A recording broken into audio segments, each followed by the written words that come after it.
Welcome to the channel, everybody. I want to talk to you about a deal that recently just closed. And I'll be honest with you, this deal could have crushed me. And because I was able to navigate the deal the right way that I'm going to show you right now, I was actually able to get out of the deal and make money. And I'm going to show you how this deal went sideways and a video of me actually talking to you about flipping the deal like a year ago, okay? Because I think it's kind of cool to see the before and the after. But let me tell you what happened with this deal. But before I do, let me tell you a little bit more about what you can expect to get in this video, additional to what I just said.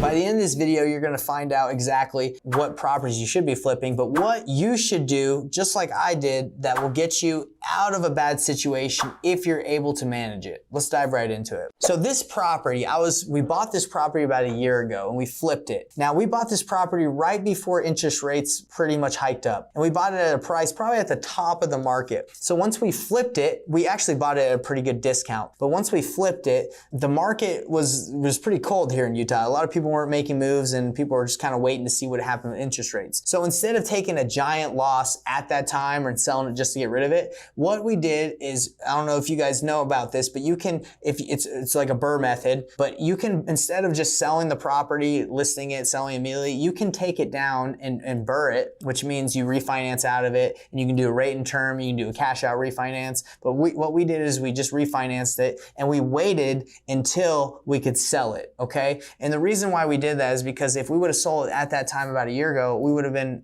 lost a lot more money. But thankfully, because we were able to refinance out of it and then rent it out, we were able to sell it now, well, actually a couple months ago, for way more, I think about $50,000 more than we would have last year.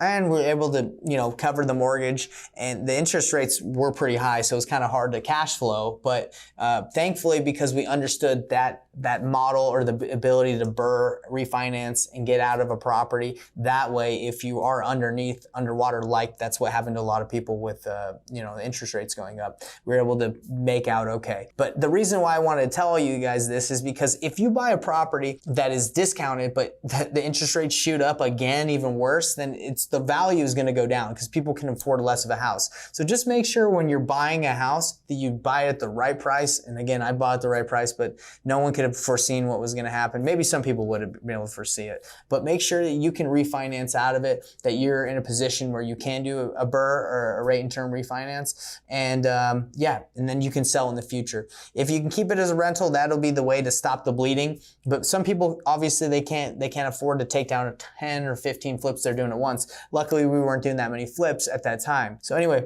that's what you do. And what I want to do is I want to show you this video of me flipping this house at the very beginning and walking people through how to flip a house, and just show you full circle how this went down. Because we did end up making about 41K on it after everything was said and done. We're getting 41K at close, but this is what it took to get it to that point. So everybody, check this video out. And if you like this content, please like it and subscribe. Check this video out.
So what's up, everybody? Inside this house that we're flipping, I'm about to give you the scoop. So we got this deal from a flipper that was kind of tired of flipping. I think he might have ran out of money, who knows what happened, but he was flipping it already, as you can see from the floors. They look pretty nice. They painted the fireplace, the brick. But basically what we're coming in here is we're finishing the flip out. So I'm gonna show you what we're gonna do and what we're not gonna do, and we'll see how it goes. I mean, who knows if it'll work? I mean, I think it'll work out. We did our numbers and we know there's enough of spread, but I'm not a fortune teller. We'll see what happens with the market, but we got to keep going strong, everybody. So first, check out the walls right here. We got to paint them. Nothing too crazy about these walls. The windows are old. They're double paned, but I'm going to do a really good job and clean them up, all right? Nothing crazy with the windows. Put some molding on the bottom that need to be done. Fireplace is fine. It's been painted. As you can see, the screen door, I mean, older, but like we're just going to clean it. We're not going to put a brand new door in there. So paint inside. Now you guys can see, we're probably gonna fix this, put a more modern light fixture on here. Kitchen, and you get to the kitchen, guys, there were already granite countertops in this house that was getting flipped, and the cabinets look decent. I'm not the biggest fan of these handles, but maybe we'll change the handles. But other than that, it's a small kitchen, but it'll do just fine. Door, put a new door on this thing, and if Hector, you wanna follow me outside, the house had the grass was about this high. So we got a bid for like $800 to cut the grass from some jabroni. And we said, we're not paying $800 to cut grass. So what we did, guys, is one of our project manager said, I'll freaking knock it out. And he knocked it out in a couple hours, got a mower, and mowed this whole thing down. Now it looks decent. It's not perfect, but it's better than it was. But yeah, guys, so, I mean, right now with the way things are, people are gonna try and rock you. They're gonna try to put you over the coals and rock you and charge you more than you really should to do stuff. But you just gotta say no and just do it yourself sometimes. I know that's not always the coolest thing or what you wanna hear, but sometimes people charge too much. So coming down here, guys, we have a bathroom that needs to be finished, but the drywall's already done in there, and the tub is newer. We just need to put a vanity and a toilet and finish the floors. Nothing too crazy with that. Coming in here, you'll see that the flooring needs to be done. Obviously, we need to paint. These are older doors that aren't going to fit. We're going to have to put in new doors or paint them. Most likely put new doors. Back in these two bedrooms, I mean, nothing crazy. You just need to clean it, put carpet paint. Okay, same with this one, carpet paint, clean the windows. So as you can see so far, it's not going to be something astronomical on the flip. It's just finish the bathroom, carpet paint, clean this up really nice. One thing that is going to cost us a lot is the master. But hey guys, one thing I'll tell you right now, one thing that I do enjoy is when people leave stuff behind. They left some DVDs. I might take one and watch one tonight with my wife, who knows. But the sellers, they always leave stuff. So this is the master. Obviously, we're gonna paint, carpet, probably change the doors in here. The master bathroom needs quite an overhaul. You're gonna have to change the floor. Be careful there. You don't want to fall through the floor. The floor is a little soft, and it's got I'm telling you, some crazy tile. Yeah, so this used to be the style back in the day, but they got some blue, nasty tile. We're probably gonna open that shower up real nice. But yeah, master needs to be worked on. So let's head downstairs. But that's the upstairs for you guys. So the downstairs needs quite a bit of work, which we're doing right now. We won't bother you in here. So we got some work going on, so come check this out, Hector. So this bathroom, so by the way, guys, it's a 5-bedroom, 3-bath. Come on in here. This bathroom floor needs to be done, vanity needs to be done. They did leave the washer and dryer, which we do try to sell on KSL or Craigslist or wherever you're at. We try to sell on Facebook Marketplace, make a couple $100. This is the utility room. Water heater was new, pretty cool. And it's just, it's a normal utility room, storage room. So right here, here's one of the bedrooms down here. That's getting fixed up. Man, I don't know what kind of style people had back in the day, but green carpet, I don't ever know why green carpet was ever a thing. But this room is pretty nice. I mean, the drywall in here is fine. It just needs to be painted, new flooring. Same with here. We've gotten the drywall put in here. As you can see, it's all been drywall up top.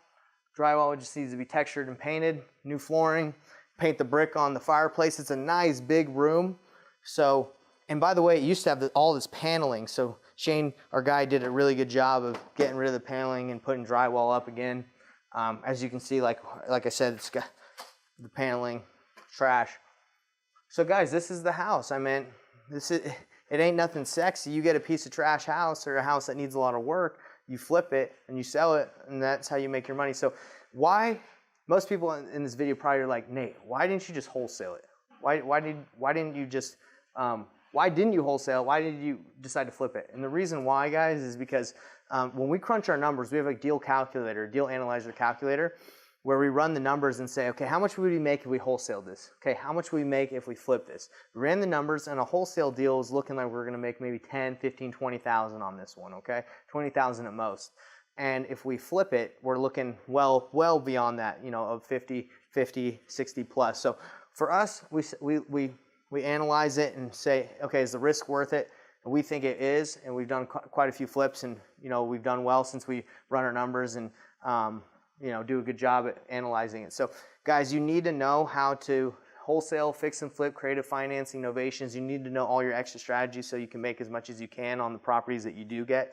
Wholesaling's great. If you're able to wholesale 10, 15, 20 houses consistently a month, then it's a great business model. But if you run a smaller organization that you're getting like maybe 3, 5, 10 deals, then it's good to, you know, I think you should leverage and maximize and choose the extra strategy no matter what. But if wholesaling is your only thing, then that's fine.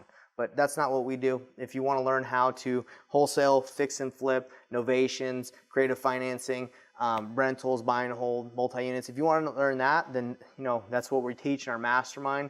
Guys, if you want to learn, if any of this stuff that I told you excites you and you want to learn more, all you have to do to talk to me is DM me or go to the link in the description and set up a time for a one-on-one call with me, and we'll discuss what I can do to help you grow your business. Cool. Well, if you like that video and you want more information on how to fix and flip houses and how to get work done, subscribe, and also check out my Facebook group, Painless Wholesaling Group. It's going to teach you a lot more about this, and you're going to have an awesome community to work with. See you later.